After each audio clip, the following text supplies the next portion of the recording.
On behalf of Carol Strickland and the whole staff of NTHF, we want to welcome you again to Webb Hall at Emporia State University, and those also watching around the nation on our live streaming technology sponsored by Emporia State.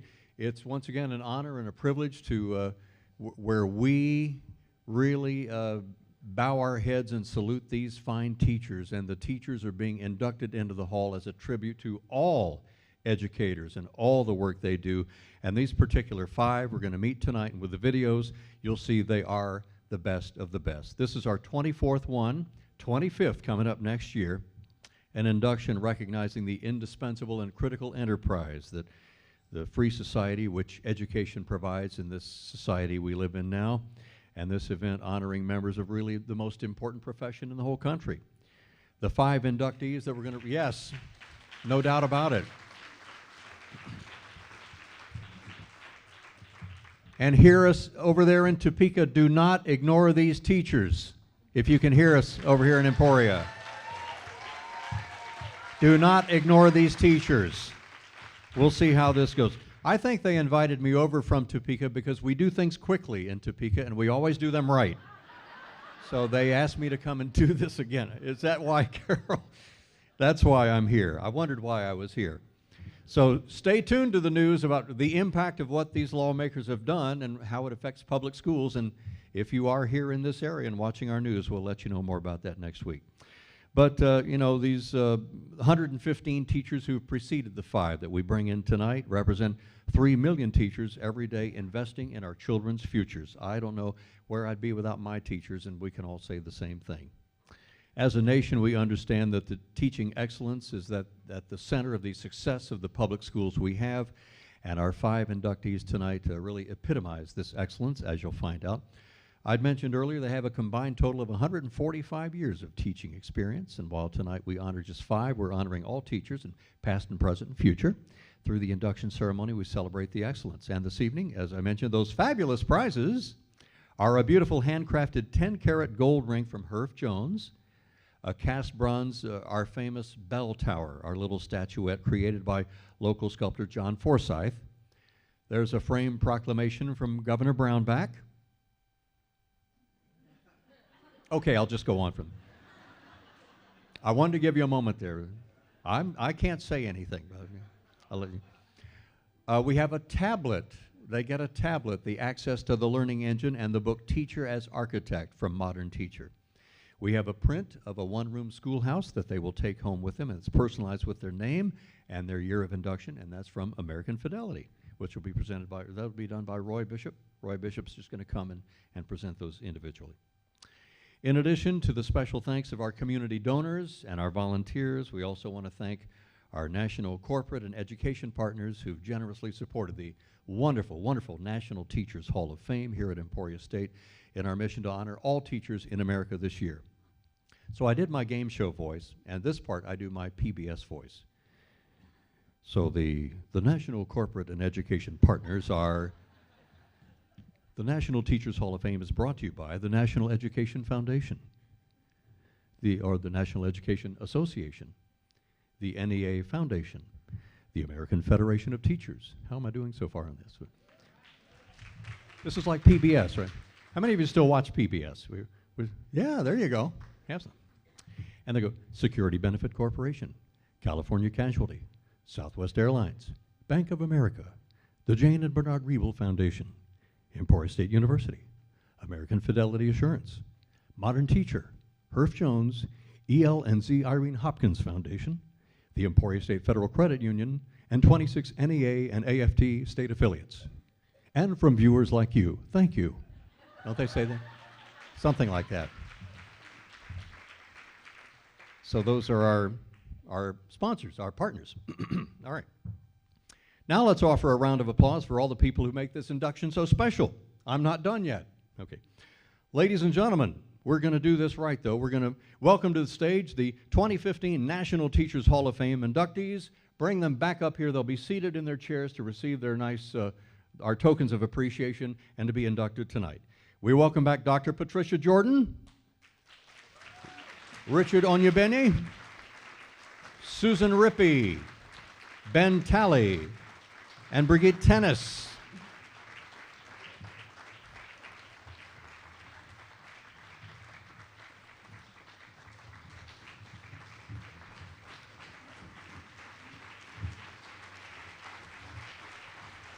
And here they are.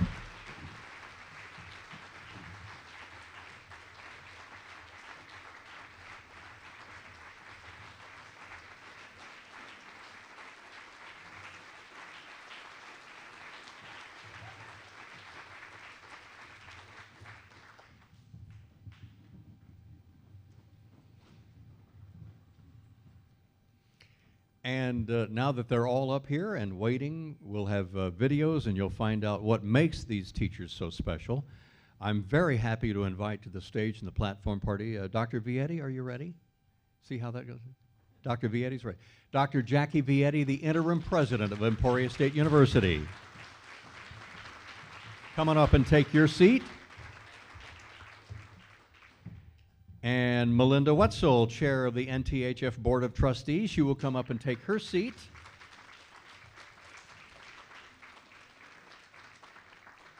Shirley, come on up here. Shirley Naples, our class of 1992, the inaugural NTHF, and she has a special job to do. Shirley, are you ready for this? Come on up.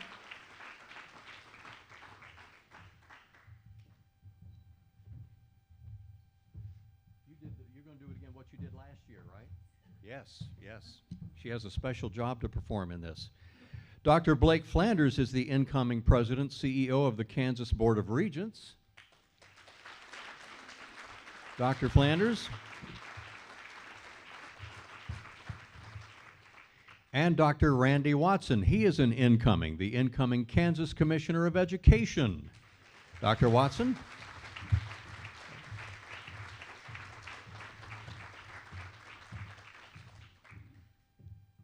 And we will ask Dr. Vietti to come and be our first speaker here at the podium tonight. Dr. Jackie Vietti. We are so thrilled to have you here for this. I am thrilled to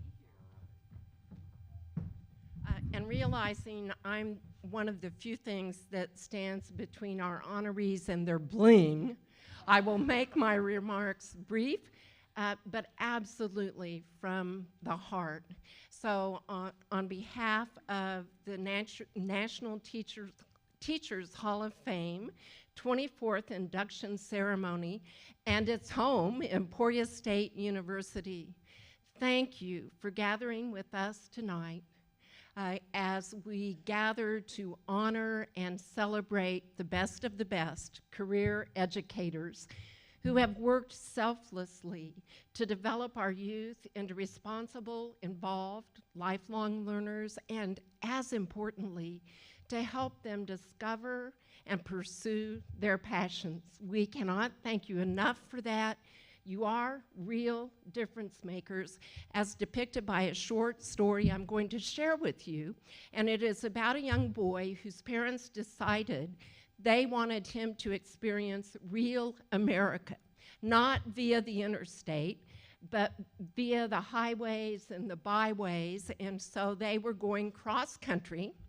One night, as they were wrapping up their travels for the day, they stopped in a small town, no fast food chain, went downtown, went into a cafe, and a veteran, rather crusty waitress seated them, got them their menus, came up and said, and here's our special meatloaf, Brussels sprouts, peas, peach cobbler for dessert.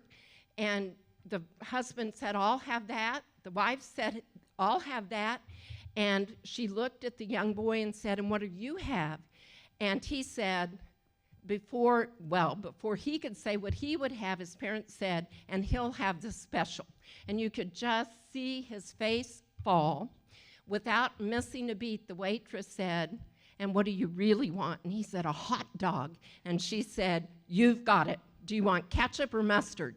And she left before the parents could undo that order, and the boy looked at his parents with the most gleeful look you can imagine, and he said, she thinks I'm real. She thinks I'm real. Well, the connection between that story and you, our inductees, is this. You help our students, your students that you serve every day, and frankly, the rest of us, know we are real, and we cannot thank you enough. Congratulations.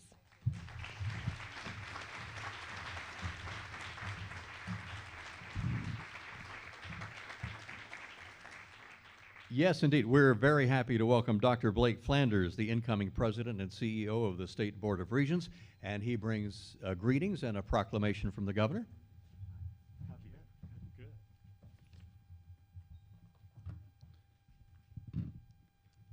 Thank you, Ralph. And on behalf of the Kansas Board of Regents, I want to extend our congratulations on being selected for the induction into the National Teachers Hall of Fame. And I just also want to congratulate Emporia State University and the Emporia community on their 24th year of hosting the program. Inductees, I hope you've had a great experience during this visit. And I just wanted to take a moment to let you know that this community, and particularly this university, have come by this honestly. This is one of the premier teachers' colleges in the nation, and one which is regularly identified nationally as being one of the best of the best. So thank you, Emporia State, and thank you, community members. It's fitting that this great university with such a great tradition of preparing teachers would have the vision to create this Hall of Fame and this ceremony. Carolyn, thank you for all your good work as well and your enthusiasm. So with that, I have the privilege tonight of sharing with you the congratulations of the governor of the great state of Kansas, Sam Brownback, and I will read this proclamation. To the people of Kansas, greetings. Whereas Emporia State University, the ESU Alumni Association, the Emporia Area Chamber of Commerce, the City of Emporia, and the Unified School District number 253 demonstrated leadership and vision as founders of the only known National Teachers Hall of Fame. And whereas 5 of the nation's most outstanding teachers with 145 years of combined teaching experience, Dr. Patricia Jordan of New York City, New York, Richard Onyebeni of Fairport, New York, Susan Rippey of Olathe, Kansas, Ben Talley of Bristol, Virginia, and Brigitte Tennis of Redmond, Washington will be inducted into the National Teachers Hall of Fame during a ceremony June 12, 2015. And whereas the Hall of Fame brings increased visibility to the state of Kansas by association with these outstanding educators, and whereas the National Teachers Hall of Fame is committed to recognizing and honoring exceptional career teachers, encouraging excellence in teaching, and preserving the rich heritage of the teaching profession in the United States. And whereas these teachers have taken an active leadership role in improving their schools, in providing learning opportunities, in creating a community of learners, in making learning meaningful, and in elevating the academic achievement of all students. Therefore, Governor Sam Brownback, as governor of the state of Kansas, recognizes June 12, 2015 as the National Teachers Hall of Fame Day. Congratulations, best wishes, and I know I look forward to hearing all of your stories.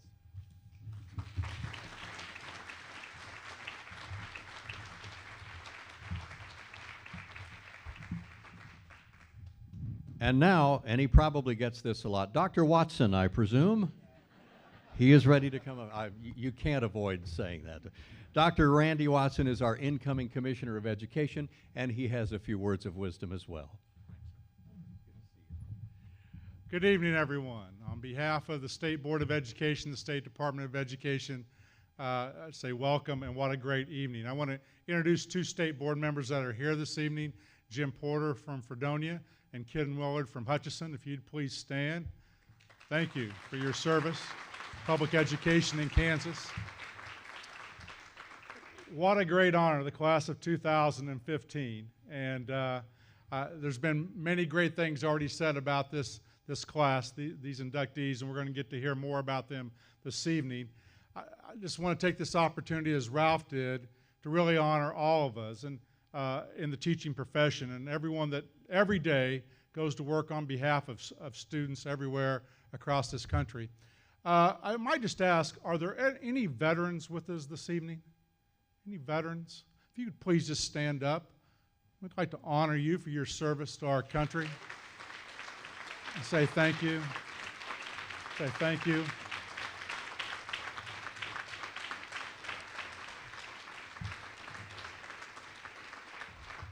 I'm a history major by trade. Stumbled into education when after my sophomore year at Kansas State, someone said, "What are you going to do with that degree?" I said, "I'm going to teach." Well, no, you're not unless you get into the College of Education. So they steered me in the right direction, and I had a great career teaching history in Kansas. And one of the things I remember as I was growing up is we didn't treat our veterans that came back from Vietnam very well, because many of us disagreed maybe with the policies of a war, and we learned a great deal from that. We learned that no matter what our opinions are about whether we go fight or don't fight, that the people that serve our country should never be put in that dishonor. And I certainly enjoy whenever I'm in an airport or at a function like tonight when we get a chance to honor the great people that sacrifice for our country. And I want to do that tonight with another great group of people called teachers. And I'd like for every pre-K through 12 teacher to stand. Go ahead, stand up, please. Everyone on the stage, please. And for all of us to give them the due respect that they deserve.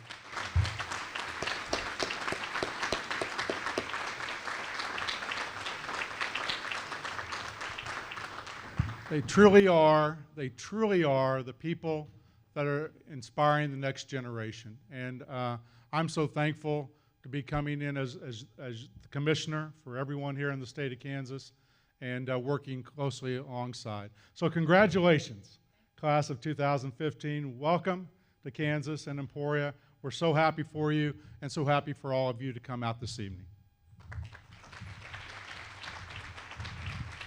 Dr. Randy Watson, thank you for your words of wisdom and for that salute. We appreciate that. I want to come over here for just a second before we continue. And I want to hold up, this is the famed bell tower sculpture. I want to give you a really good look at it. You can see the bell tower.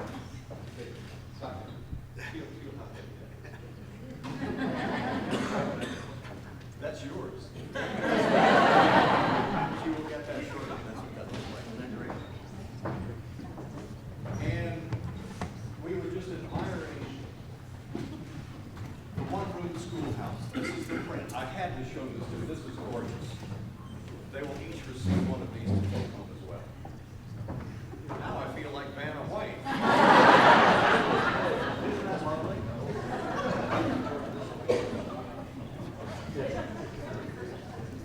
Very good. Okay. And I will gently place this back where it belongs. And there will be more. Right now, one of the terrific things that we always introduce is a video from our Secretary of Education in Washington. He has recorded a special message for us, and here's our message for this year for the class of 2015 from Secretary Arne Duncan. Hi, I'm Arne Duncan, Secretary of Education, and congratulations to the 5 amazing teachers who are being inducted this year into the National Hall of Fame. I met these teachers when they came to Washington, D.C. to be honored by President Obama at the White House, and later when they visited our U.S. Department of Education. And my staff and I were so impressed by their passion for their students and by what they've accomplished over their 145 years of collective experience. It's obvious that for today's inductees, their care for students does not begin to end at the close of the school day or when students leave their classrooms. Even in her retirement, Dr. Patricia Jordan tutors children to help them succeed in school and obtain a better life. Ben Talley not only teaches in a high-poverty district, but he has helped more than 300 incarcerated men earn their GEDs. When Rich Andibeni, another honoree, was at our office last month, he asked very directly, how can we move the narrative in education away from systemic failure? And I believe we can do that by pointing to teachers like all of you and your colleagues who are working hard every single day to reduce dropout rates, improve graduation rates, and narrow gaps for students who are most at risk.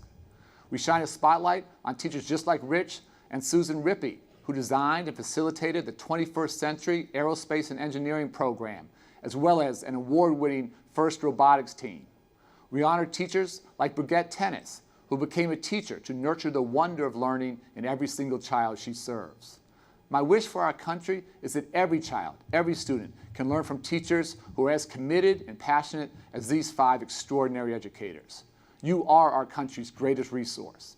I want to send my thanks and congratulations to Ben, Susan, Rich, Brigitte, and Pat. You're lending your talent, your minds, your dedication, and your passion to transform the lives of children every single day. And today, your students and colleagues honor the tremendous contributions you have made to our schools, our communities, and ultimately to our country. Thank you so much. Thank you, sir.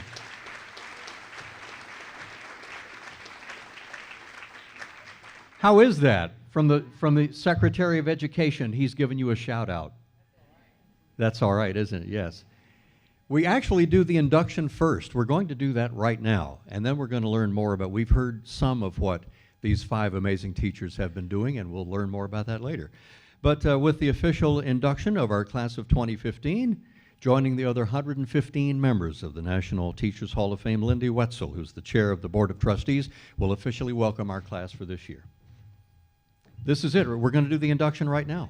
We're going to do it right now. We're going to do it right now, but I'm going to say one thing first, and that is that I've been with these 5 inductees for a couple of days in Washington, D.C., and I was with them and been with them the last week, and it makes me want to go back to teaching. I taught for a lot of years, and just listening to them and their motivation, their camaraderie together has just been very, very wonderful. It's been wonderful to hear them talk and talk about their classes and just feel their friendship getting bigger. And don't they look beautiful? They look beautiful.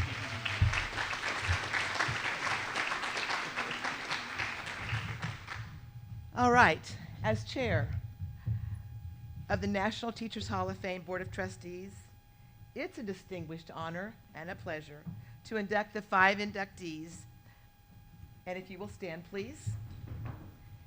They are standing here before you, and I would like to induct them into the National Teachers Hall of Fame.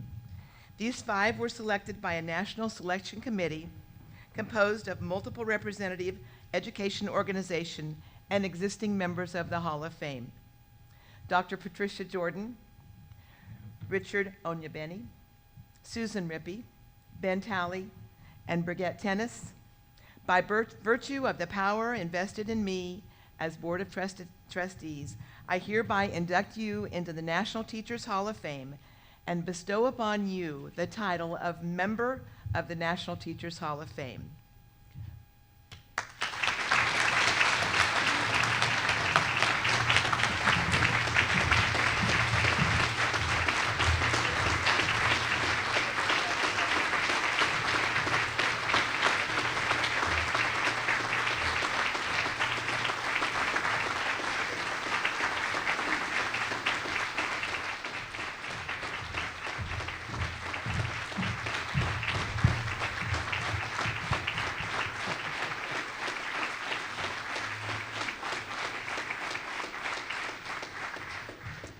I congratulate you on behalf of the Board of Trustees, the corporate sponsors, and endorsing organizations of the Hall of Fame, and all others associated with the Hall of Fame.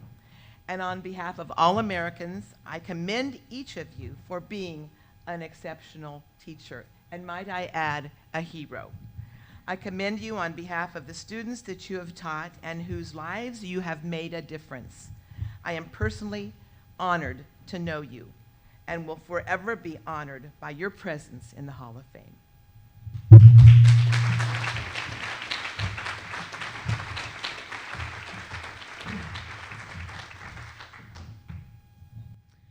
Thank you, Lindy. Well, good night, everybody. No, there's a lot more, and let's find out more about them. Traditionally, we do have a member of that inaugural class of 1992 read the charge, and that's what we're going to do now. We welcome those new members into the Hall of Fame with Shirley Naples, who's kind enough again this year to, after missing only 2 induction ceremonies of the 24, she and her granddaughter Jillian, they drove from Detroit to make this tonight and to read this charge. So Shirley, the stage is all yours, my dear.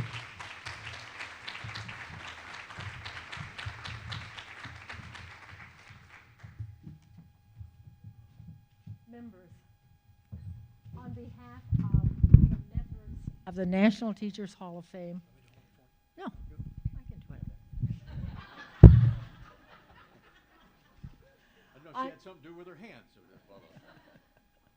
On behalf of the members of the National Teachers Hall of Fame, I congratulate you on receiving this prestigious honor of being inducted into the National Teachers Hall of Fame.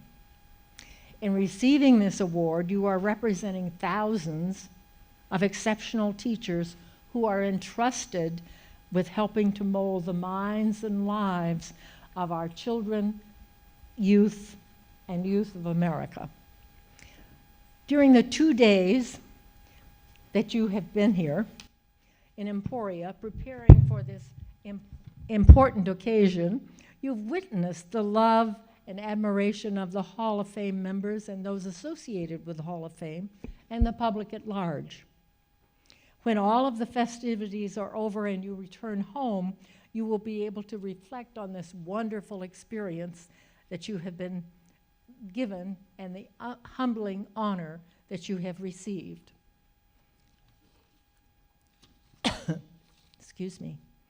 With this award comes a mandate and responsibilities that you must accept and continue to perpetuate. You must continue to promote excellence in the classroom, encourage integrity, professionalism, compassion, and dedication in your fellow educators. You must be strong, a strong advocate for the best learning opportunities for all students. You must continue to accept these responsibilities of being an excellent role model for students and other teachers and parents and the communities in which you live and work at those that you have taught in. Excuse me. If you can accept this honor with humility, assume your responsibilities with willingness and vigor,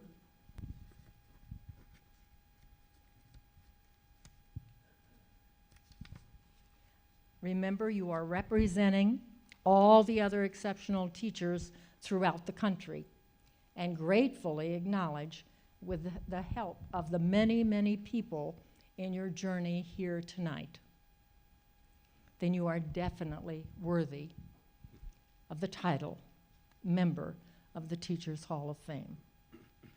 I invite you to fully participate in the activities of this organization. Returning here annually, I hope, will be energizing, inspiring, and support those teachers who will join our ranks in the future. I hope to see you in Emporia for many other induction ceremonies to come. Congratulations.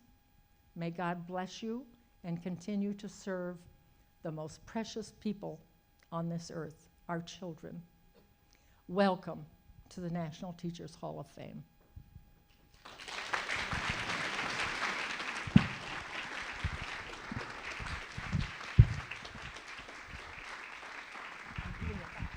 Thank you, Shirley. Terrific job on that, as always. Shirley Naples, would you give her another hand for reading the charge to our 5 teachers?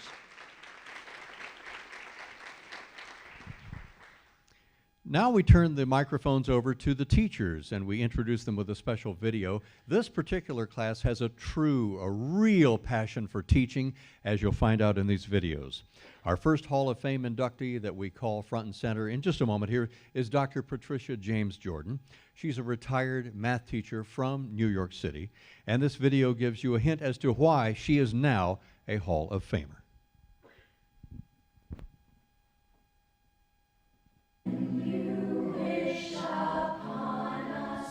When I was 6 years old, I dreamed of becoming a teacher.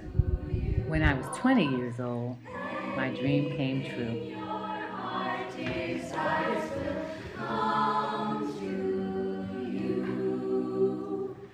If your heart is in your dream, no request is too. This is excellent. I feel I can talk to her about, basically anything, More than a teacher, actually, she's a friend. She sees kids before school, after school. She makes time for kids. Okay, what's your report on? Smoking. Smoking as in the Marlboros that are in your purse? Would you get out of...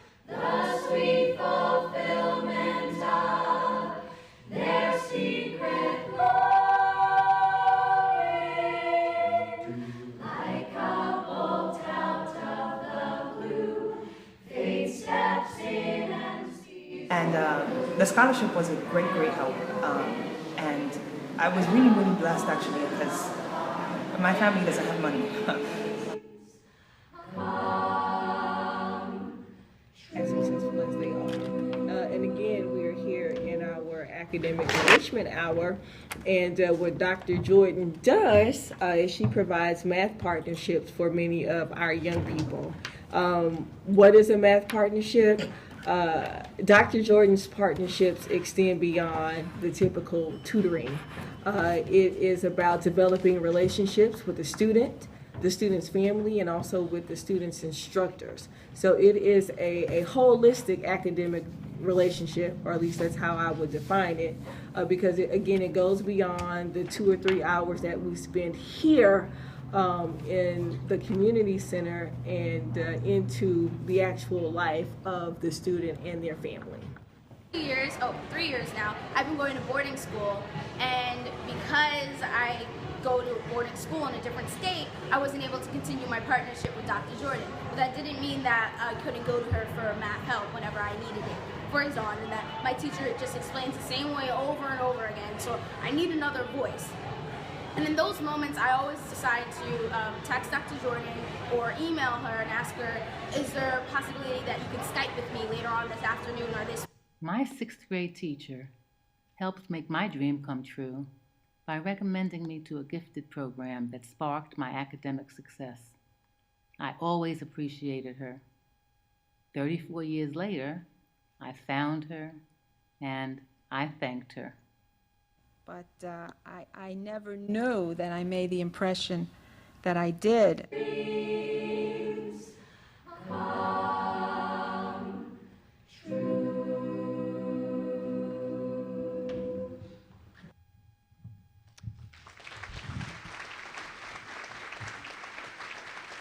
Here now to receive her bell tower, her ring, and her print, and to make a few comments, here is Dr. Patricia Jordan.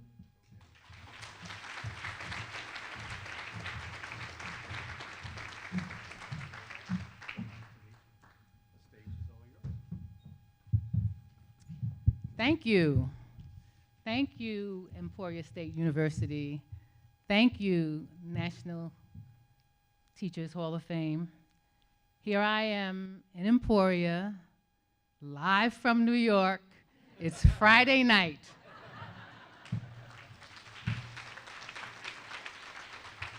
Tonight's guests are the incredibly hospitable and gracious host family, Carmaine Turns and Steve Turns. Our guests, thank you very much for being here Friday Night Live. Also with us tonight is renowned TV writer and producer, my college friend, my brother, Bill Bulware from California and DC, traveled here, missed a plane, got up in Atlanta this morning and made it here. Thank you for being with us on Friday Night Live. Among our guests is also the singer, actress, writer, Alexa Juanita Jordan, my best friend and daughter. And the absolutely amazing, loving, supportive 23-year member of Pat's Husbands Hall of Fame, Jack Jordan. Okay. So this is the Emporia cast of Friday Night Live, but there are cast members all over the country, including my friends and relatives, including Jackisha, Missy, and Michael, and all of my students and their families, Diane, Ricky, Jack, Sina, and all of my colleagues, and parents and friends. I also want to thank the members of my church family, the Abyssinian Baptist Church in Harlem, New York, where you saw some of the students in the community center. I also look forward to sharing stories about you, about perhaps the most famous guest of all, who's always with me, the very special guest who's here in spirit, and that is my mother, Juanita James. My daughter has her middle name. My mother was the babysitter in the housing projects where I grew up in the South Bronx. And in her memory, we have the foundation that gives the scholarships to the young people you saw on the screen. And she was the best teacher I ever had. She taught me how to treat people. She babysat and treated those children as if they were her own children, and that's how I treated the children in my classes, as if they were my own, and the way you would have wanted your children treated. I learned a lot of my craft from her, and also from my colleagues in the National Network of State Teachers of the Year, including Edna and Catherine and Marguerite, and the entire National Network of State Teachers of the Year. So I'm really blessed that I have this type of collegiality. I taught in New Haven, Connecticut. I taught in Malvern, Long Island, Roslyn, Long Island. I taught in New York City with colleagues like Diane, Ricky, Jack, and Sina. So all of those are also cast members tonight on Friday Night Live. I could not, my mother, as wonderful a woman as she was, she got her high school equivalency diploma maybe a couple of months after I earned my college degree. But as I said, she was the best teacher I ever had. She couldn't help me do my homework, but she made sure I got it done. So, based on her philosophy of how to treat people, one of the main concerns I have as a teacher is that gap between ability and achievement. And as a mathematician, that's the identity postulate. X equals X, 5 equals 5, A equals A. But I'm concerned when A does not equal A, when ability does not equal achievement. And how can that happen? It happens because something gets in the way. What could get in the way? Economics gets in the way. Health gets in the way, physical health, mental health. And sometimes a discouraging teacher can get in the way. All of you in this room, all of my colleagues, are the most amazing educators that I will ever meet.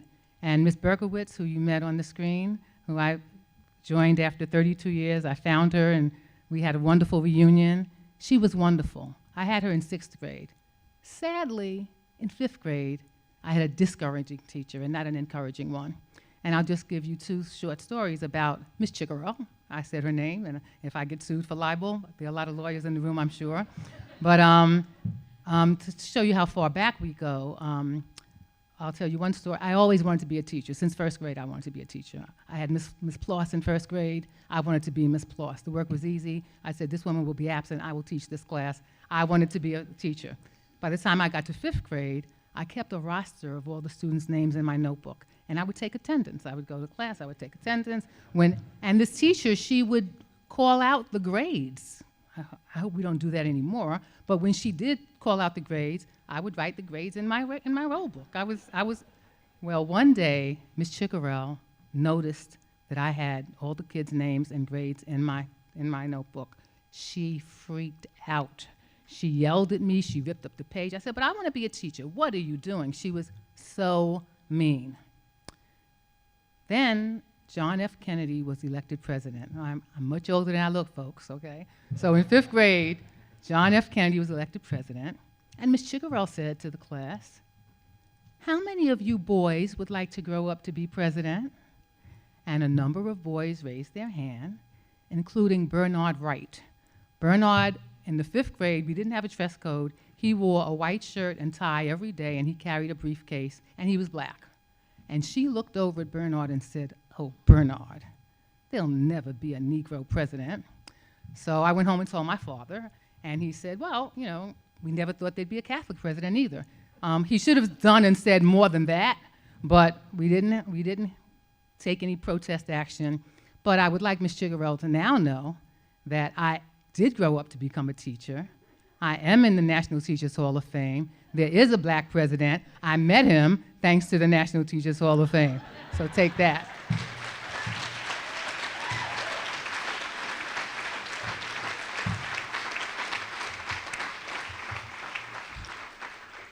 I have another dream that has not yet come true. And I share that dream with someone many of us remember, and that is the late Sandra Feldman. She was president of the American Federation of Teachers, and she had a weekly column in the New York Times. And she once wrote in that column, and I believe that was in 1998, and I saved it. She once wrote about a book she read when she was a teenager about a child swap society. When a child was born, the child remained with its parents for 4 years, but then every child's name was put into a national lottery. There were no exceptions. and children were randomly redistributed to new parents every 4 years, and these parents raised them. The next cycle was broken every third swap, and the kids were sent back to their original parents until the next lottery. So by the time you were considered an adult at the age 26, the most time you could have spent with your birth parents was 10 years. The other 16 was simply a matter of chance. The one thing the lottery did was to make the whole society very conscientious about how things were arranged for kids. After all, you never knew where your own child would end up after the next lottery. So in a very real sense, everyone's child was or could be yours. As a result, children growing up under the system got everything they needed to thrive, both physically and intellectually. All children were in beautiful, cared-for schools with top-notch curricula. They had excellent libraries and computers for every child. All teachers made the same high rate of pay. They all were outstandingly trained. And as a result, the society was harmonious, and there was equity in education. There weren't good schools in good neighborhoods and bad schools in bad neighborhoods. It was a harmonious society because everyone cared about every child, like my mother cared about children who were not hers, like I care about all of my children, and I truly love them all. So let's all work toward the reality that that dream can come true, just like my dream of being a teacher came true.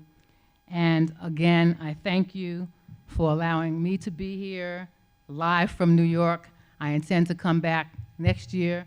Shirley Naples took most of my speech because I plan to do every single thing you said. I will be advocating for teachers. I will be advocating for the children who are not realizing the dream of having good schools. And I love being in this family in this wonderful city of Emporia. Thank you for your hospitality. Thank you for making more dreams come true for me. Thank you.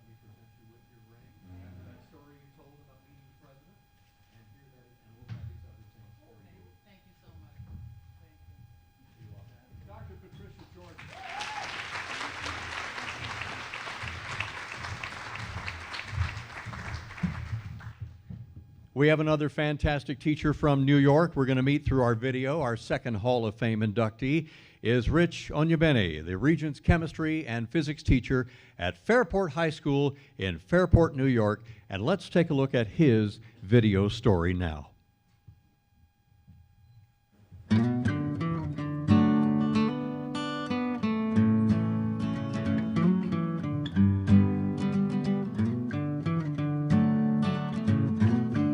I teach because my mom and dad are teachers.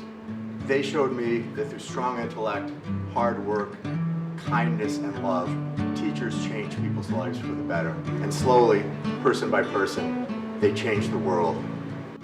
After 29 years in the classroom, I still wholeheartedly subscribe to that belief.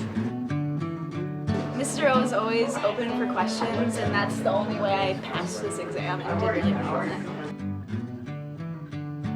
Rich Onyebene is, in all the years that I've been his supervisor and the supervisor of, teachers throughout all my career, he's probably one of the most compassionate guys that I know. He really cares about kids, and I think that shows in the classroom. It shows outside of the classroom. It shows in all the extracurricular activities that he gets involved in. Mr. Onyebene is more than a teacher. He's a counselor. He is someone who's there for you. He's like a parent away from home.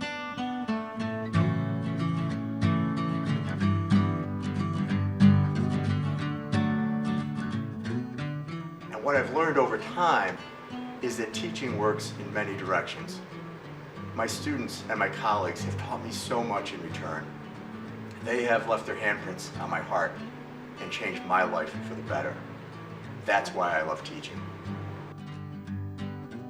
One of the many qualities as a teacher that Rich Onyebeni possesses is that he makes connections with kids. He knows his students know him, and some of the ways I've heard Rich described is kind, genuine, inspiring, and even cool. Mr. O is a truly altruistic human being and has taught me everything I know about science.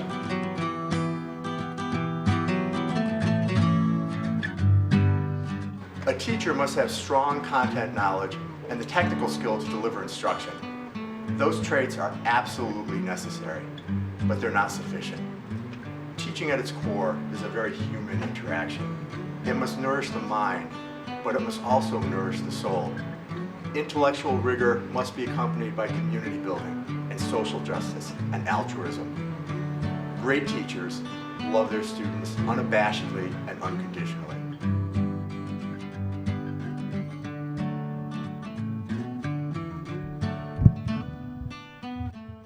And here is Mr. O, live from New York as well, Rich Onyebeni. Thank you so much. Thank you. As long as the New York Yankees are not on TV tonight, there's a pretty good chance my family's watching this online as we speak.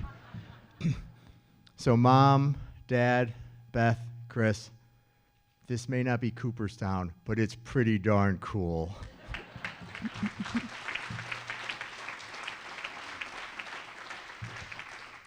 And please know that your love made all the difference. Great teaching is about love. Marcia paid the college application fee for her student because the kid's family didn't have the resources to do so. Kyle gave up his free period so that at-risk kids could hang out in his room and receive the mentoring they so desperately needed. Dave and Angel drove 7 hours to visit a student in rehab because they hoped it would make a difference. Chris and Tim brought a mattress to the home of their student unannounced because they knew the child was sleeping on the floor and was having trouble staying awake in class. My mom offered food, shelter, and emotional support to any of her students that needed it. These are just a few examples of the love that teachers give students every day. I am truly honored to be selected for the National Teachers Hall of Fame. I'd like to thank the Board of Trustees, the good people of Emporia, and all the people in the Fairport School District who helped make this happen. But being selected for this honor does not mean I'm one of the 5 best teachers in the country. Gosh, there are days I'm not even the best teacher in my own classroom. Rather, being selected for this honor means I'm one of 5 lucky people who get to represent the thousands of great educators across this nation. And being an ambassador for teachers is not only a privilege, it is a sacred responsibility. My mom and dad are teachers. My brother is a teacher. My best friends and colleagues are teachers. I stand on the shoulders of giants, and I look forward to telling the world about the great work that teachers do each day. You may have noticed that none of the stories I shared mentioned data, testing, or standards.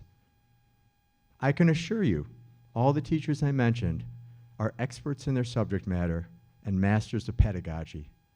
But that's not why kids remember them. Kids remember them for love. Unabashed, unconditional love.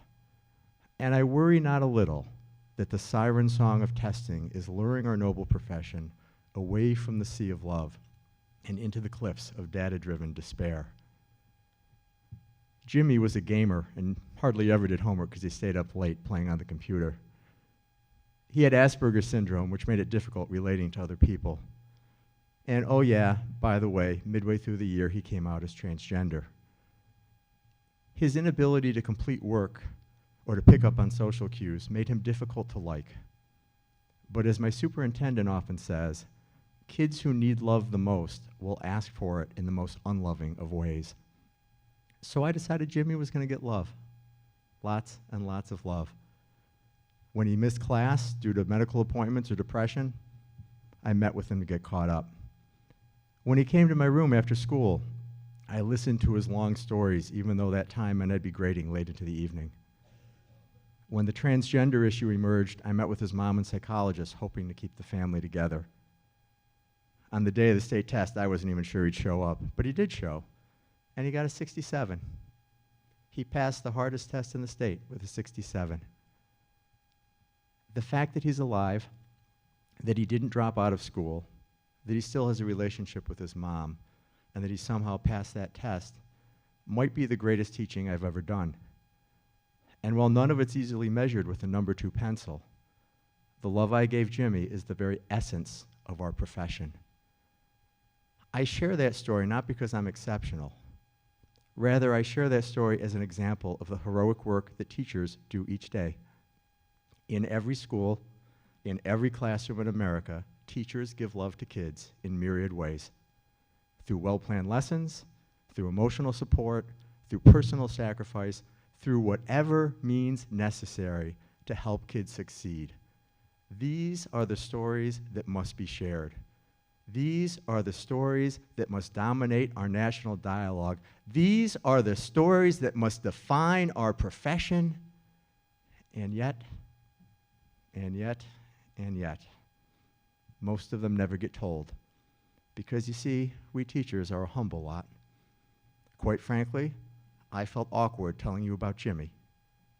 But I think I have a solution. Rather than speak about ourselves, we simply have to share the heroic work of others. Carol and Lindy told me that as an inductee to the Hall of Fame, I can now give homework to anyone in America. So, to anyone who might be watching this, our homework is to brag about a teacher. Maybe it's a colleague or a friend or the teacher of our child. Maybe we nominate her for an award or write a letter to the local paper praising her. Maybe we post on Facebook or tweet. In whatever ways necessary, we need to share these stories and change the narrative in this country about teachers in schools. The best part about this homework is that it's easy because there are so many amazing teachers out there. Great teaching is about love. And I promise to use this honor to speak tirelessly about the love my brothers and sisters provide in classrooms across America. I hope you will join me in this noble effort. Thank you very much.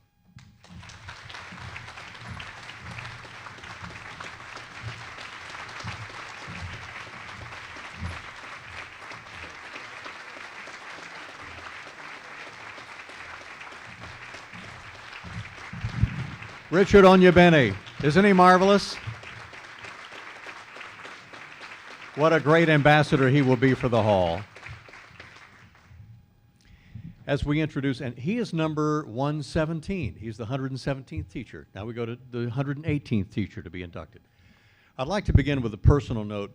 Just after 9/11, our family moved to Olathe, Kansas, with our kids having a chance to go to Cedar Creek Elementary School, terrific school, and then to Prairie Trail Middle School for a chance at going to Olathe Northwest High School, and maybe having a class with Susan Rippey.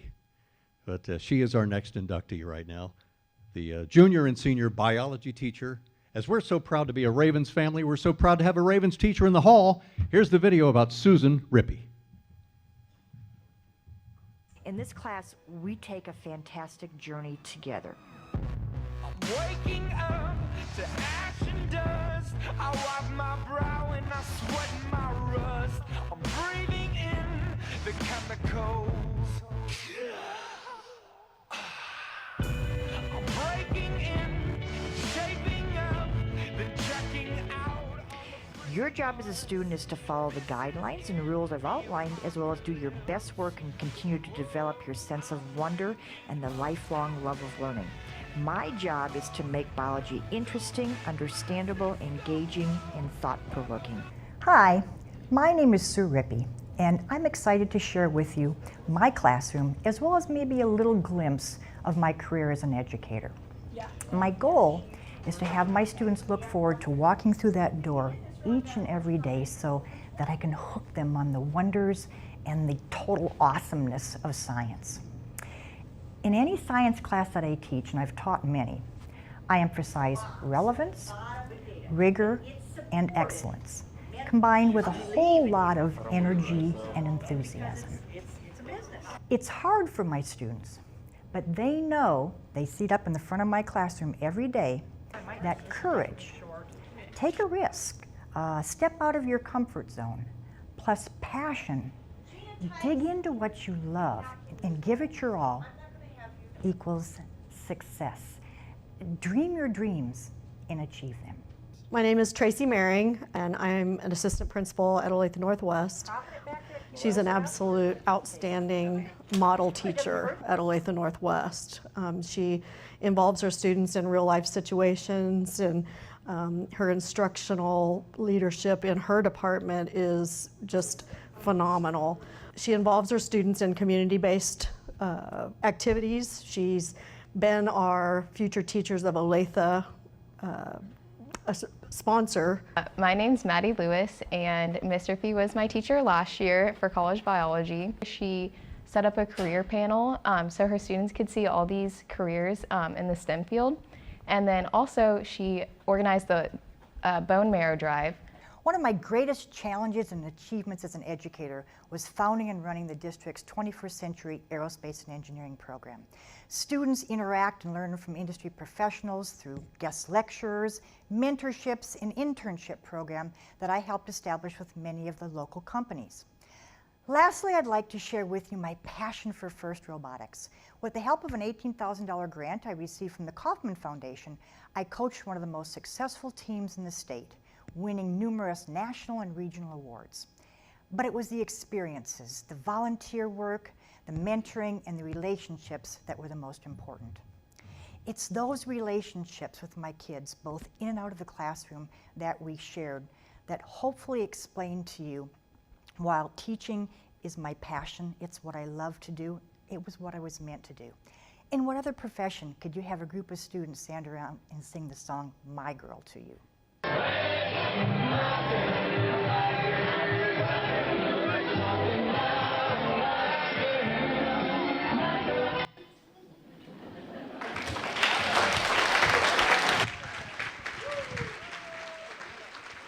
And here is our girl tonight. This is very big news in Olathe, Sue Rippey. Thank you very much. Thank you. It's funny watching that because those kids could build a robot like nobody's business in 6 weeks, but they could not dance. I am telling you, they could not get down and dance. So while other teams were learning, you know, how to program the computer and draw it up in CAD, we were learning how to dance. And I'm telling you, that was at the Georgia Dome, and we were rocking that place. A lot of fun, a lot of fun. Listen, really quickly, I need to say some thank yous. First off, to the National Teacher Hall of Fame, because not only are you honoring our careers, 145 years, but you are providing us a platform, a very, very important platform for us to elevate our profession, and we all know how much that's very needed. Secondly, I want to thank the City of Emporia and my host family, Tim and Angie and Lauren, for opening up your hearts and your city to us. What a phenomenal time we have had this week. It's just like we've been here forever. My family and I went down to Bobby D's last night, home of dumb eats, according to KVOE radio, right? Home of dumb eats. And it was like we lived here all of our life. People were coming up and we knew everybody there. So thank you, Emporia. I want to thank all of my colleagues and my administrators that are here, not only from Wichita, where I taught, but also from Olathe. My principal, Dr. Gwen Poss, thank you so very much for being here. You know, we were asked in one of our interviews this week, what factors contributed to our success in the classroom? And I said, oh, that's really pretty easy. I've been able to teach in 2 districts that have allowed me to thrive. And I surround myself with people better than me. And that's my success. I also want to thank really quickly all of my friends, my relatives, my neighbors, my parents who came here tonight to support me. I so appreciate that.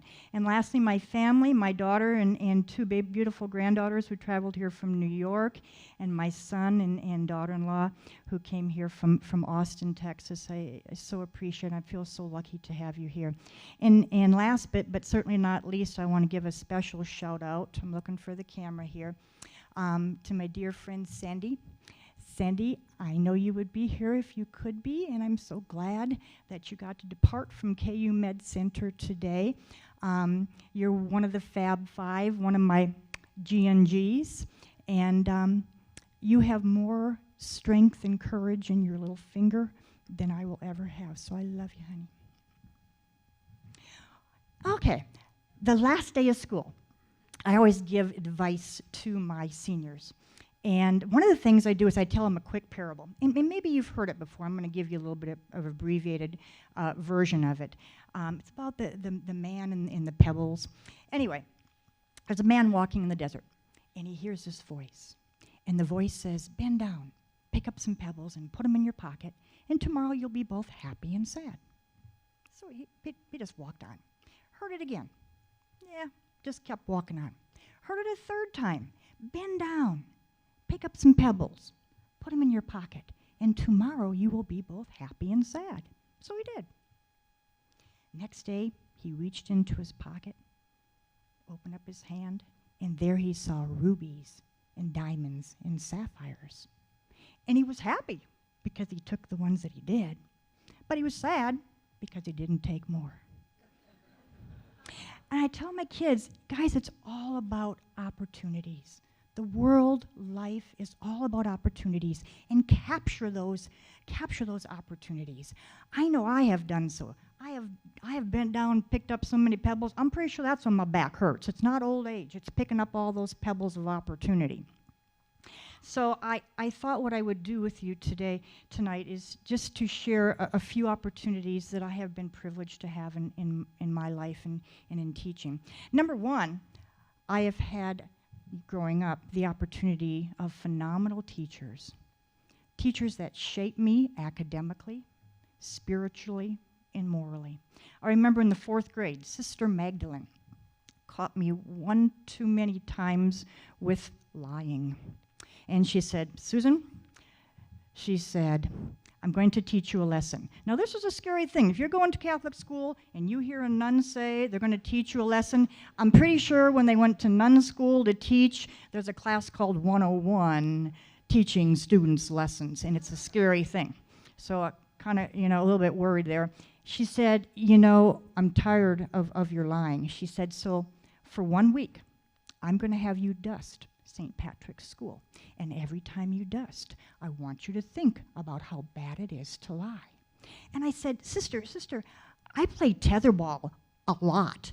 Couldn't I just think of playing tetherball when I'm playing tetherball? Couldn't I just think then about this whole lying thing? So for the next 2 weeks, I dusted St. Patrick's grade school. And I learned 2 things. Number one, Sister Magdalene was right. I was lying, and God didn't look kindly on people that lied. And the second thing I learned is there's a lot of dusty statues in a Catholic grade school. Now that I'm teaching, I have had the opportunity to love and to be loved. I've had the opportunity to inspire and be inspired. I learn from my students every day. I remember once, years ago, when I was in Wichita, my students turned in a portfolio, and in the portfolio a student said, I live by this motto: God made dreams one size too big so we could grow into them. I still remember that. It's so strong. My mother always told me I was going to be an actress, and I was going to make her rich in her old age. Well, in teaching, I get to be an actress each and every day. Pat was talking about Saturday Night Live. I can be the best Mary Catherine Gallagher there is on Saturday Night Live in front of my classrooms. I got the Catholic school background. My kids know this. I get the opportunity to turn students on to the love and the wonders of science. I love teaching science. I have students walk into my advanced biology classroom beginning of the year and they just say, Ms. Ripping, I'm just going to tell you, I'm not very good at science. I've never done very well at science. By the end of the year, my challenge, and it happens, they become rock stars in science. That's a wonderful opportunity, a wonderful opportunity. I have had the opportunity to help students achieve dreams. You saw Jordan, who's now flying Apache helicopters. John, who wrote one of my letters of recommendation, flying F-18s for the Navy. There's Aaron. There's Erin, who always wanted to work for NASA. Remember Erin? And she works at the JPL lab right now for NASA.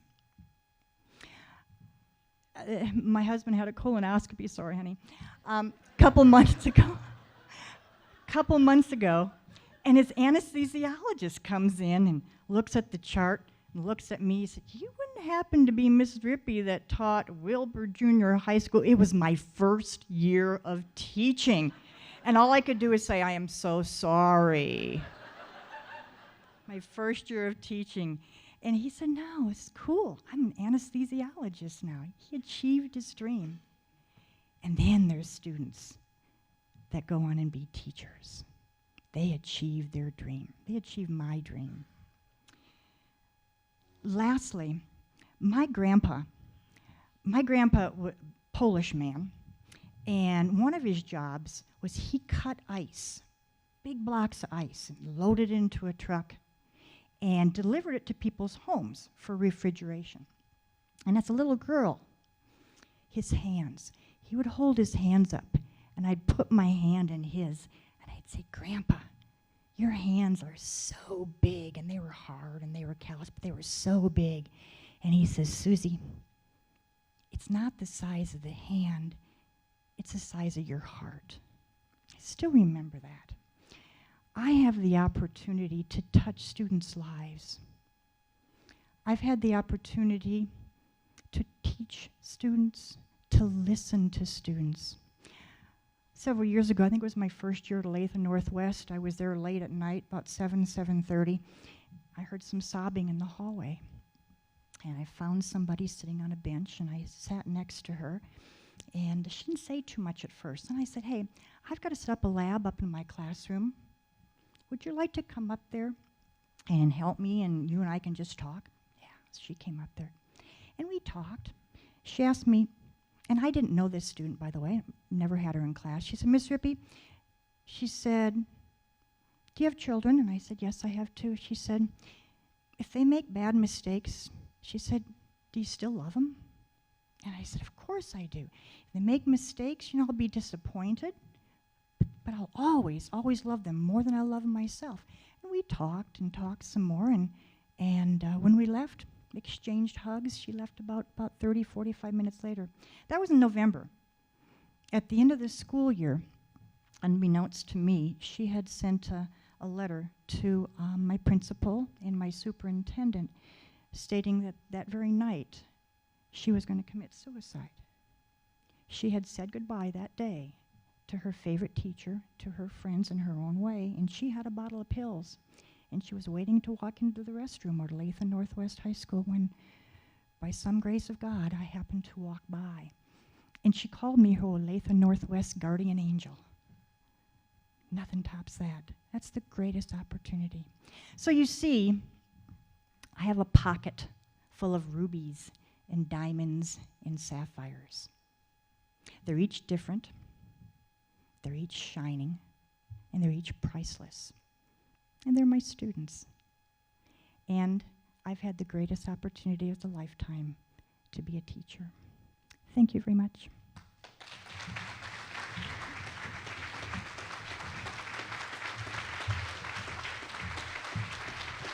Sue Rippey, ladies and gentlemen.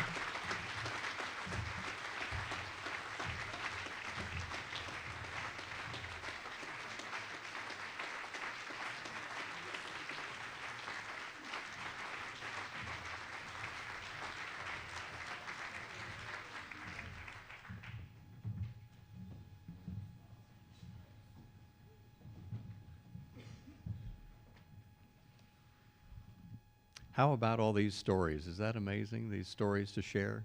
Wow. We're going to bring Ben Talley up right now, and he's looking awfully cool in the hat that he sported all night. We're going to meet more about him. Ben Talley is a 4th and 5th grade science teacher at Van Pelt Elementary School in Bristol, Virginia. Mr. Talley, are Bristol, Virginia and Bristol, Tennessee, are they right next to each other, or how close are they? My God. Yeah, all together. He's on the Virginia side, Bristol, Virginia. And let's find out more about Ben Talley and his video story coming at you right now.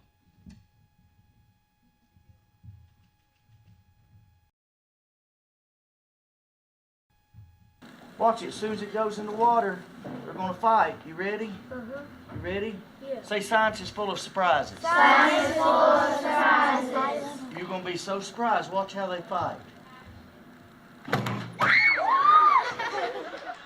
Hi, I'm Steve Bonney, principal here at Van Pelt Elementary School in Bristol, Virginia. It's my pleasure to speak for a few minutes about my colleague Ben Talley, who teaches science here at Van Pelt for 4th and 5th grade students and has for a great many years. Although this is only my 2nd year here at Van Pelt Elementary, I can tell you that it is my observation that Mr. Talley is perhaps one of the finest educators I've ever had the pleasure to work with. I find him to be in possession of all the characteristics that you would hope that a good teacher would have. He is visible, he's flexible, he's approachable, he is absolutely morally straight and ethically sound, and I find him to have some of the best rapport with not only teachers but with his students and with the community at large. He provides a classroom that creates an environment in which all kids are challenged no matter what their ability levels are. And he certainly goes a long way within this building with our kids in helping those kids gain a smooth transition to the next level at the middle school. Beyond the school level things that Mr. Talley does, he does so many things out in the community that really just speak volumes to the character of the man himself. I've taken 4,000 children on science nature hikes. I feel these hikes are a big part of why my students have achieved test scores consistently ranked among the highest in the state. This single letter has helped me stay in touch with virtually every student I've ever taught. I created a nonprofit with a dual purpose, to reintroduce children to nature and to commit them to community service at a young age. 100% of the profits go toward local children's causes. A huge part of my teaching career has been helping 331 men earn their GED at our local jail over the years. Well, I met Mr. Talley the year 2007 down at the Bristol, Virginia City Jail. He helped me get my GED, helped me find a job upon my release, which I'm still working at now. Here we are reading a book of science fables I wrote. Each fable is full of Virginia standards of learning. Most of my students live in poverty. Education is their only hope of escape. Over the holidays, I play Santa to our neediest families. 11,000 trees we've planted. I found that community service inspires classroom learning far more than worksheets and smart boards.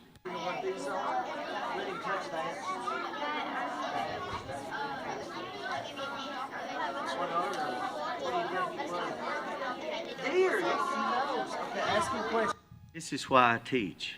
He ain't heavy, he's my brother. And a few words for Mr. Ben Talley of Bristol, Virginia. Call him a Hall of Famer. Mr. Talley, it's sure nice to meet you.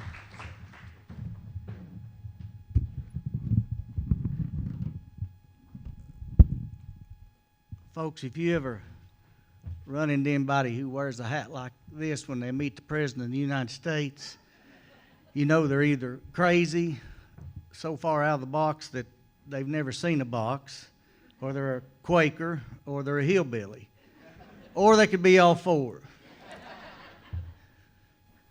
Kansas. My first experience with Kansas was 40 years ago.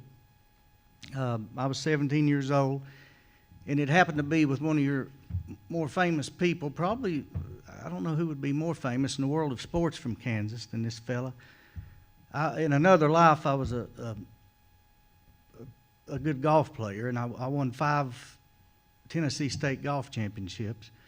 And one year, they took us to play with the pros, and there happened to be a 25-year-old from Kansas by the name of Tom Watson. And we went head to head, and you know how 17-year-old athletes, you know, they're very humble. They know everything, and they're going to beat everybody. So I didn't think much of it. I thought, you know, I'll be beating this guy in a few years. I almost beat him that day. He just won his first British Open.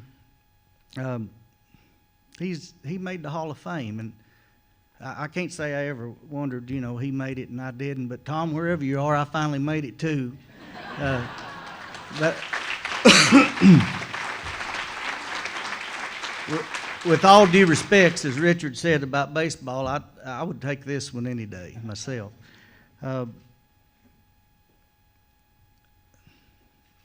Courage.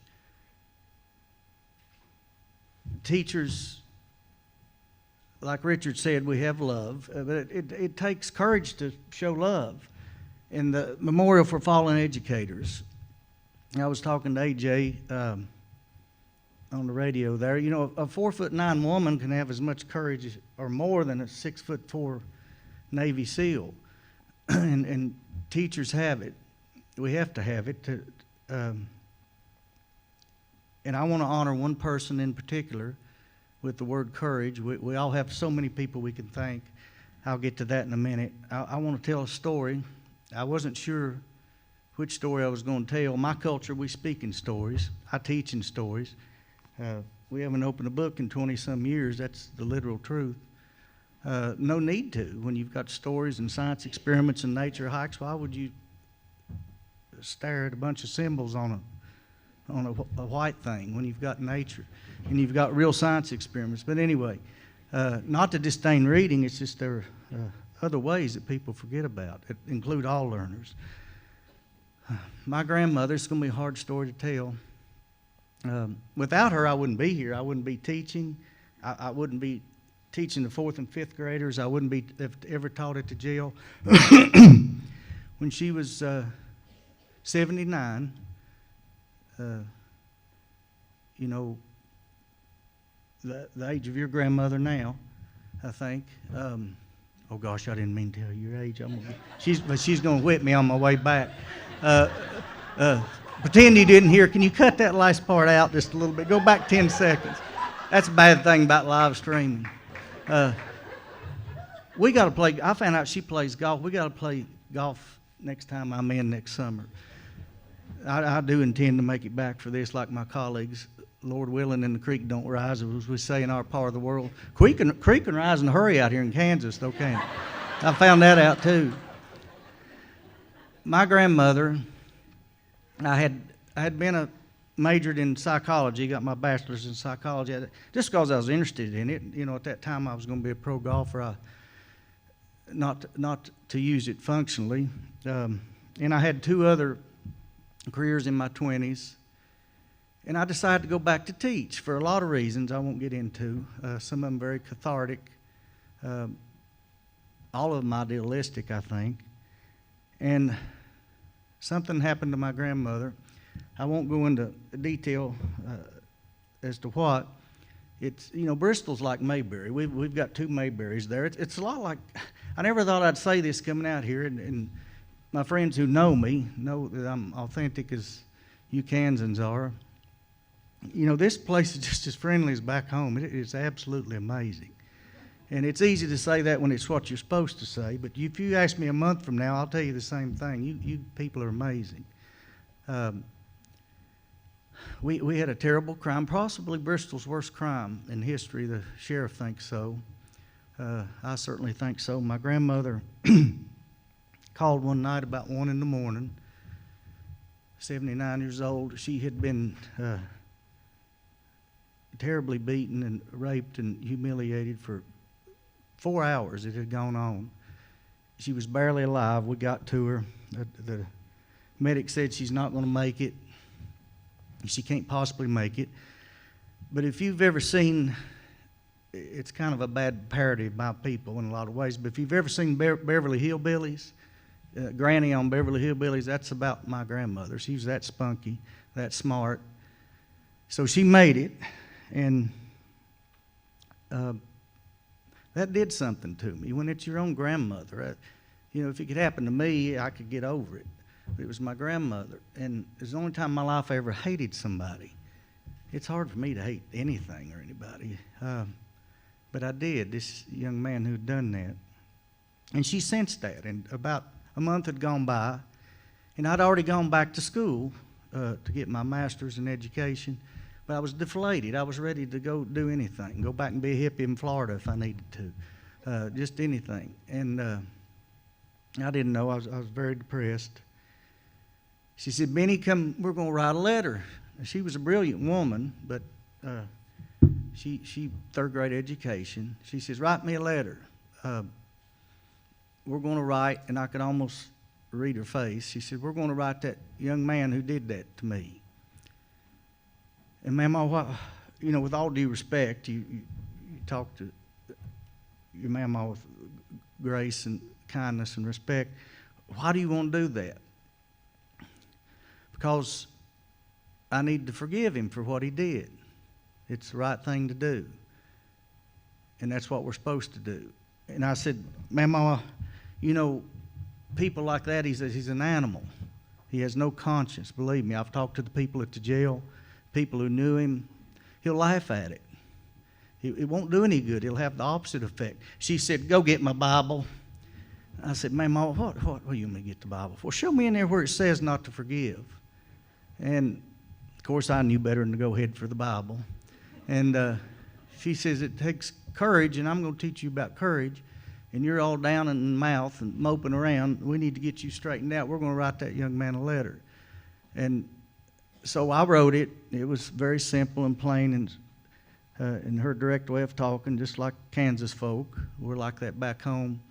Dear young man, you have run my life, and you've run the lives of many in my family. But I forgive you. I really do, and I hope you find a purpose in life. Mary Marshall. And I wrote it, and she knew me. You know how grandmothers know your grandchildren. She said, now make sure you get it mailed, because I was going to, you know, I wasn't going to mail it. And I turned back around. Make sure you get it mailed to the right address. Make sure you put a stamp on it. Make sure it gets to that young man. Come look at me and tell me. And you can't lie to your grandmother. You might lie to your mother. We all lie to our mothers, but you can't lie to your grandmother. So she had me look her right in the face, and I had to promise to get it to that young man. And I did. And we never heard back from him. I kind of half expected to at that young an age. She knew better. And a couple of weeks went by, I guess, and I began to be my joyful, happy self again. And I was visiting her one night. She was still at home. She'd gone back after a month in the hospital. And I said, Mama, you wrote that letter.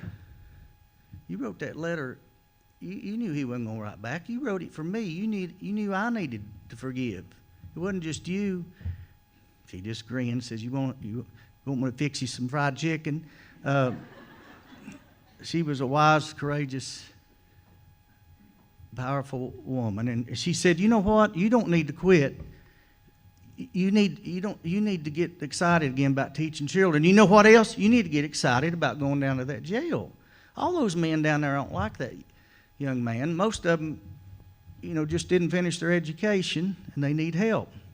So she's not only the reason that I teach elementary school, but she's the reason I got involved teaching in the jail and prison system. And I think about her every time I do either one. Thankful. I want to thank everybody. I hesitate to name because I'm afraid I'll leave somebody out.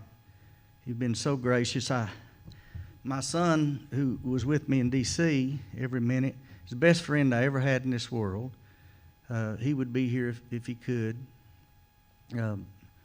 My wonderful stepdaughter, grandchildren, son-in-law, who works so hard every day, who beautiful, beautiful people. My sisters who took care of me coming up. My mother, who was so genuine and patient and kind. And my father, who was so full of life and fun and laughter. I thank them all. I thank you people, the VEA, the NEA who's here, the board of directors, anybody who sponsored. You know, I know money, it takes money. Even though I never wanted much money, I've taught a lot of children who've gone on and done well and helped back the foundation. Getting excited here. Helped back a lot of good people in Bristol back what I do with people. And I know that goes on here. I'll probably never even know your name or never even get to shake your hand. But believe me, we're all grateful for what you do. I'm grateful for Scott, all the people who've helped us, the people at my table. I'll run out of... I've never met nicer people than I've met here at this place. And I'm kind of sad it's about over. I thank the board for having the courage, I want to wind up with this, to pick what an eclectic crew. And in case you haven't noticed, we're really different in some ways, but that's the way America is. We celebrate our diversity and we see how we're alike, and it's okay to be different. I thank you for having the courage to pick sweet, wonderful, authentic, my brother Richard. How could you pick a sweeter, more authentic, more sincere human being than that? My sister, we've been calling each other sister and brother from another mother, Pat. On dialect and physical appearance, how could you pick somebody more different than us? And yet we're twins. We're spiritual twins. We're spiritual twins. We spiritually, we think so much alike. And if you find somebody who's more authentically sweet or kind than Bridget, let me know, because I won't believe you till I meet them. You know, she's just that way all the time. And of course, thank you for the courage for picking these people that are so diverse and so deserving and different. And Sue, of course, I've learned you people are down home as my people back home. You couldn't get more down home, common sense, or authentically friendly than Sue. I mean, they just don't come any better. Thank you for having the courage, last of all, to pick an out-of-the-box, crazy Quaker hillbilly, too. God bless you all. Thank you very much.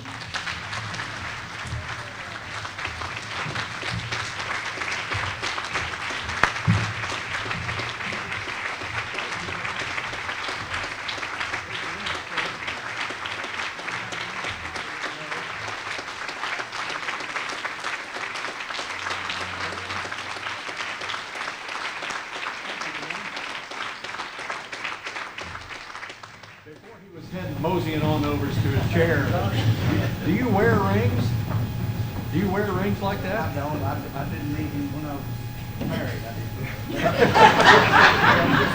didn't. In Tennessee, we don't. In Kansas, we don't lie, so I won't make something up. I had to ask you. Well, we'll do that, and we've got some heavier stuff for you too, sir. So enjoy that. I might wear something back there.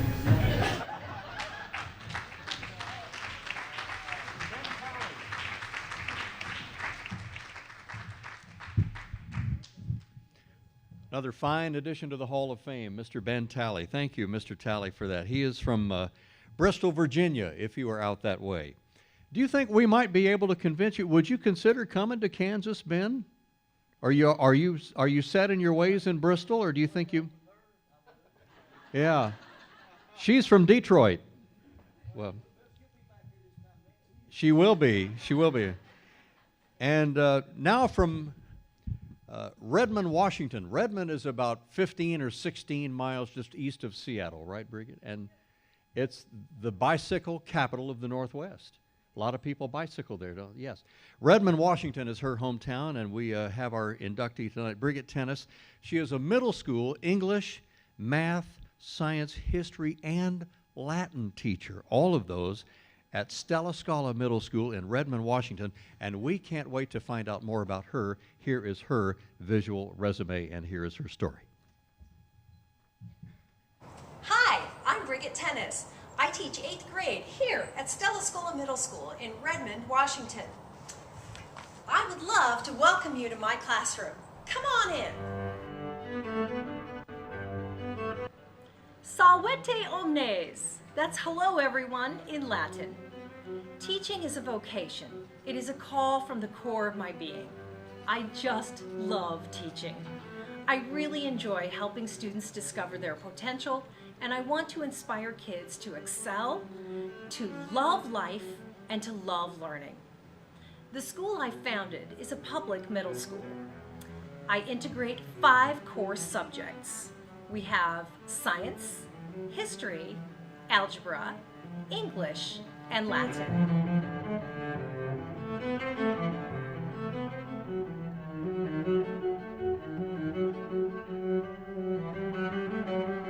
I love Mrs. Tennis's teaching because it's very enthusiastic. And her teaching really sucks you in and you learn a lot even though you don't always realize it. Okay, it's gonna be pink. We hope. Are you thinking pink? Yeah. Okay, here we go.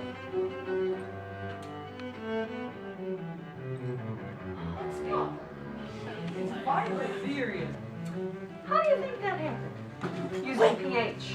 Mrs. Tennis is teaching because she gives us lots of examples and she tells a lot of really fun stories while she's teaching. And I love Mrs. Tennis' teaching because she respects us and she makes learning fun. It's enjoyable. When you walk into Mrs. Tennis's classroom, you are not just in a classroom. She has the magic to bring the outside world in. Expect the unexpected. That's what I always tell my students. Some say I'm a little like Mary Poppins, but instead of a carpet bag, I have my teaching closet.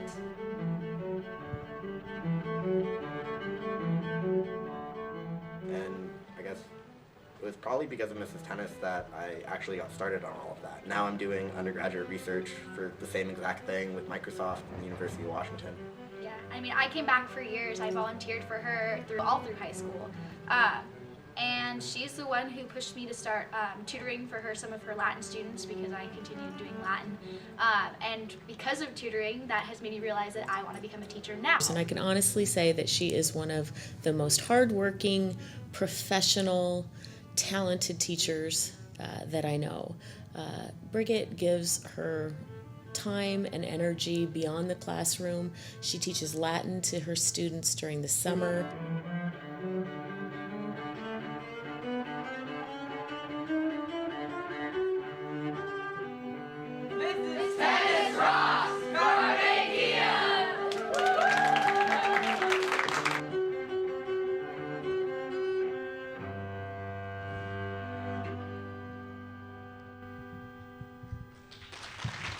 Oh, wow. We so proudly welcome to the National Teachers Hall of Fame, Brigitte Tennyson. Here she is.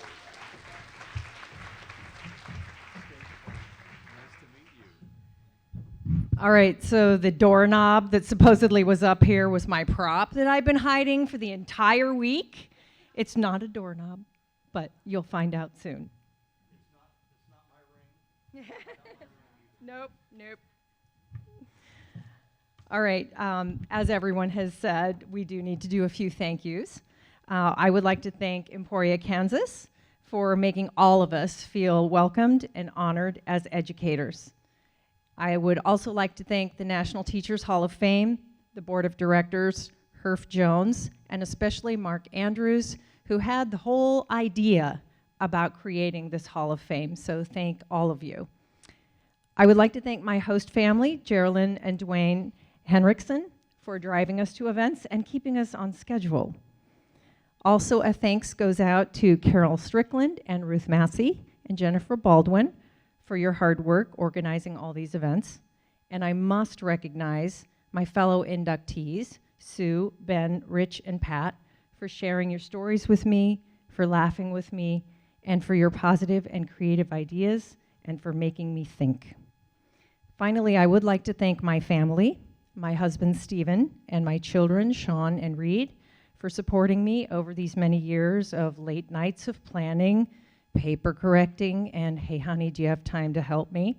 And also for trying out new lessons on them, which sometimes didn't exactly work. So thank you very much. I don't know where my husband is, but he's somewhere. Oh, there he is. Hi. So tonight, I would like to talk to you about prospecting. Prospecting is searching for gems and searching for value. When I was a little girl, my parents would take me to the beach along with my brothers and sister. And in Washington State, we have many beaches, of course, because we're on the other side there. And we would look on the seashore for rocks. And there were so many, and my mother would encourage us to collect the pretty rocks. Some of them were more pretty when they were wet, some were more pretty when they were dry, and some were really pretty when you held them up and looked at them in the sunlight. And I always had a hard time because I thought they were all pretty and they all deserved to be picked up. So teachers are prospectors. Take Andrew, for instance. Now, Andrew would come to school dressed for combat. He came in his camel jacket with a mambo sock squashed on his head, and he had combat boots. Now, Andrew had covered himself in so much armor that he no longer knew who he was. And on the very first day of school, when I had Andrew, he picked up his desk, threw it across the room, and said, "F this, you can't teach me anything." So I carefully called him out of the classroom, and I said, "Andrew, why would you say something like that? You don't even know me." And he said, "Well, Miss Tennis, I always get kicked out of class. That's what I do. And it's not interesting anyway." So he and I had a little conversation, and I made him a promise. And I asked if he would listen to my lessons with an open mind for 1 month. And I would work really, really hard to make the lessons interesting for him. And then after that, he could say that if he needed to. So we had a deal. So I planned a lot. I tried out a lot of things, and we cooked in class. We acted out stuff. We went outside, dug around in the dirt, and yes, made the snow angels. And we learned science. We read all kinds of things, and we did read and study about history and war, just for Andrew. About 3 weeks into that deal, the schedule for school changed, and I had to quickly write up a new schedule on the board. So I had my back turned to the students. I usually welcome them in when they come in the classroom, but this time I had to have my back turned to them. And as I was writing up the schedule, I heard Andrew's voice. And Andrew said, "Dude, she's teaching history. Hurry up, everybody, sit down." And he didn't see me, but I was smiling because I knew that Andrew had found the value of learning, AKA doorknob, but not really. And I also knew that I had a hand in helping that happen. So let me introduce you to another student. Teachers are prospectors. We search for the value in our students. We find a rock and we see its potential. We cut away the negative and then we replace it with a positive vision. This is Julie. Julie was talented and smart and insecure. Julie wanted to be part of the group. She made up stories, she perpetuated gossip, and she became the drama queen of the school.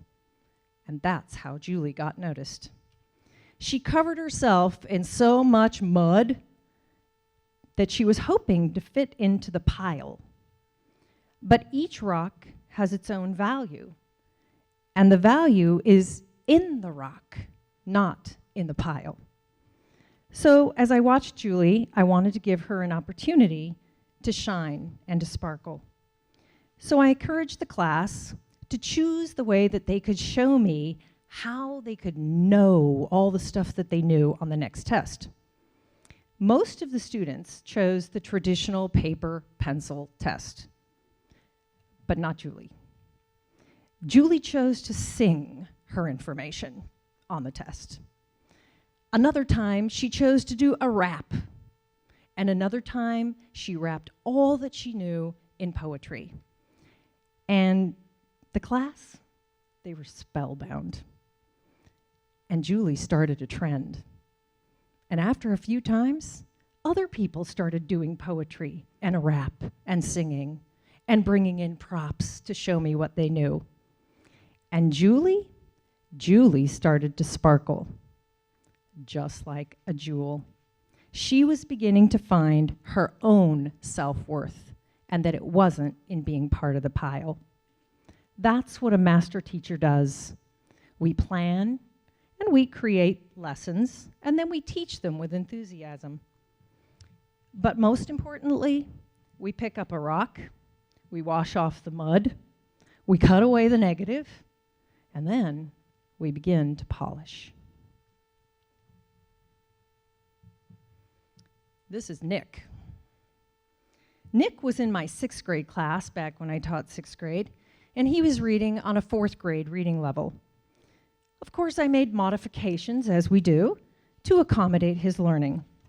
However, Nick, being the rock that he was, didn't want those. He refused the accommodations. He was stubborn, and good for him. And he said to me one day, "Miss Tennis, I want to read what everybody else is reading. Can you help me do that? Because I'll do anything." And that's when I knew that Nick was ready to be polished. And so together we worked after school. We worked on understanding what metaphors are. We used phonics. We made pictures. We used context clues. We talked about the reading. We used the dictionary sometimes. And we had the parents do the same thing at the home. So we were all working as a team. I read to him, he read to me. We did lots of things. And by the end of 6th grade, Nick went up to the front of the room and picked a novel out of the pile that I had on a 6th grade reading level. It was called The K.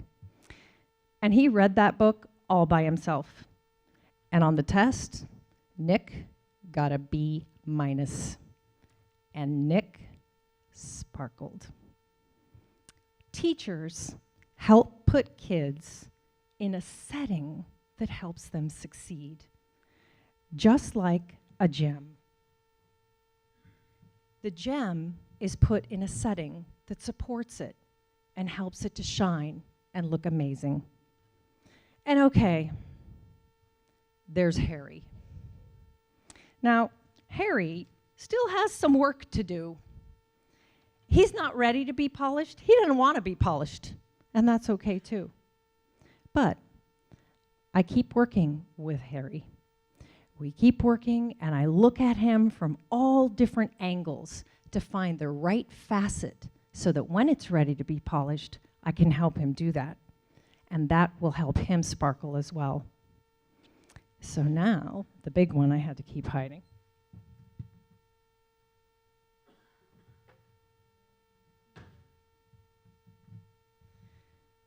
In the classroom, we have a treasure chest brimming with jewels and sparkle. During the day, you can see many, many flashes of sparkle. Sometimes our students have the fire of a ruby, representing compassion, love, and courage. And other times, we enjoy the brilliant excitement of amethyst, which represents our quick wit and fun. Sometimes, we see the energy of an emerald, representing the joy of life and the curiosity of learning. And other times, I have seen students glow with the softness of a sapphire as they have learned the value of honesty, trust, and loyalty. And the splendor of all these jewels together is the diamond. And we see that it's radiating with flashes of color all the time if we're looking. And I am really lucky because I get to see the colors of where my students have been. I get to see where they are now, and I have a hand in who they will become.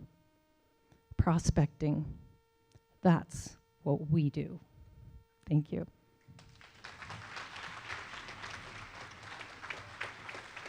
I have to say one more really quick thing. Sorry. These are for you. So before you leave, be sure that everybody takes a jewel that will help remind you of what we all have a responsibility to see in our youth. Okay, thank you.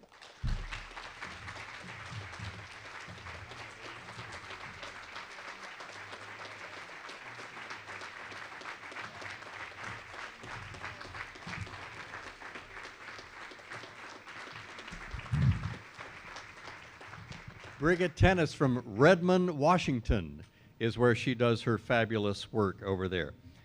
Well, on behalf of the National Teachers Hall of Fame, we want to thank you for being a part of another very special evening.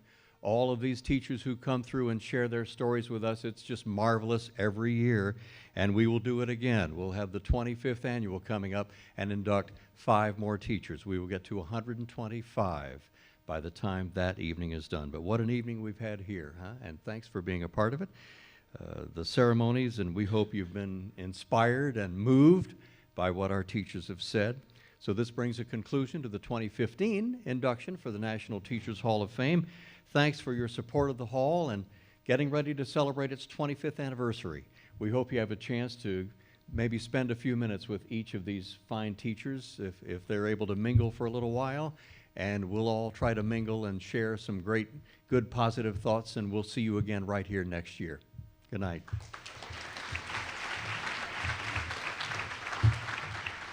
The class of 2015 of the National Teachers Hall of Fame. There they are.